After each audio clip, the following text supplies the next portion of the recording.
ஆங்கில புத்தாண்டை முன்னிட்டு திருவண்ணாமலை அருணாச்சலேஸ்வரர் கோவிலில் அதிகாலையிலேயே குவிந்த பக்தர்கள் நீண்ட வரிசையில் காத்திருந்து சுவாமி தரிசனம் செய்து வருகின்றனர்.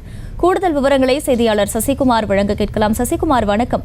அங்கு பக்தர்கள் அதிக அளவில் கூடும் நிலையில் அங்கு செய்யப்பட்டுள்ள பாதுகாப்பு ஏற்பாடுகள் என்ன? கள தகவல்களை பதிவு பண்ணுங்க. வணக்கம் அகிலா. திருவண்ணாமலை அருணாச்சலேஸ்வரர் திருக்கோவிலில் ஆங்கில புத்தாண்டு என்பதால் கடந்த 3 நாட்களாகவே திருவண்ணாமலைக்கு வரக்கூடிய பக்தர்களின் எண்ணிக்கை கணிசமாக அதிகரித்திருந்தது. இந்த சூழ்நிலையில் அதிகாலை முதலே இன்று நீண்ட வரிசையில் காத்திருந்து கடும் குளிரையும் பொருட்படுத்தாமல் ஆன்மீக பக்தர்கள் சாமி தரிசனம் செய்து வருகின்றனர்.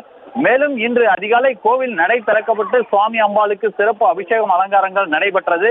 கோபூஜையுடன் கோயில் நடை திறக்கப்பட்ட அந்த தருணத்தில் இருந்து தற்போது வரை சுமார் ஒரு 15,000க்கும் மேற்பட்ட பக்தர்கள் சாமி தரிசனம் செய்து வருகின்றனர்.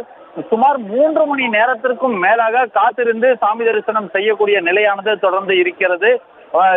அங்கு வெளியூர்கள் மற்றும் வெளி மாநிலங்களில் இருந்து வரக்கூடிய பக்தர்கள் அதிகாலையிலேயே கியூ வரிசையில் நின்றிருந்து சாமி தரிசனம் செய்து வருகின்றனர்.